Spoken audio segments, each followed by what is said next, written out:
സ്വാഭാവികമായിട്ട് ആ പ്രദേശത്തെ വിദ്യാർത്ഥികൾക്കും യുവാക്കൾക്കും യുവതികൾക്കും ഒക്കെ തന്നെ വലിയ ഊർജവും ആർജവും ഒക്കെ പകരുന്നത് വായനശാലകളും ക്ലബ്ബുകളും തന്നെയാണ്. അതിൽ നിന്നും വ്യത്യസ്തമായിട്ട് ഒട്ടനവധി സേവനങ്ങൾ കൂടിയാണ് ഈ കഴിഞ്ഞ 8 വർഷ കാലയളവ് കൊണ്ട് ഈ നാടിന് സമർപ്പിക്കുവാൻ അക്ഷര വായനശാലയ്ക്ക് സാധിച്ചിട്ടുള്ളത്.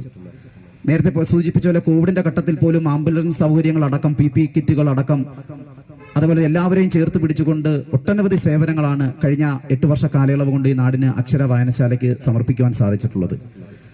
ഇപ്പൊ ഗ്ലാരി ക്ലോറിൻസിന്റെയും ഡൊമിനിക് ലാപ്പയറിന്റെ ഒക്കെ വലിയ പുസ്തകങ്ങൾ മുതൽ ലളിതമായിട്ടുള്ള ആടുജീവിതം വരെയുള്ള പുസ്തകങ്ങൾ നമ്മുടെ വായനശാലയിൽ അവൈലബിൾ ആണ്. സതീശേട്ടനടക്കം ഇവിടെ സൂചിപ്പിച്ച പോലെ എനിക്ക് തോന്നുന്നു അറിവിന്റെ ഒക്കെ അക്ഷയകന്യ എന്നൊക്കെ പറയാം. അനിൽ സാറൊക്കെ അതിനെ സംബന്ധിച്ച് വായനയെ സംബന്ധിച്ച് ആധികാരികമായിട്ട് സൂചിപ്പിക്കും. നിങ്ങൾ നോക്കൂ, സദാനന്ദപുരം വായനശാലയുണ്ട്, എത്രയോ വർഷങ്ങളായിട്ട് പ്രവർത്തിക്കുന്നതാണ്. 10,000-കണക്കിന് പുസ്തകങ്ങളുടെ കേന്ദ്രമാണ് അവിടെ. പക്ഷെ ഇന്ന് ആ പുസ്തകം എടുക്കാൻ ആരുമില്ല.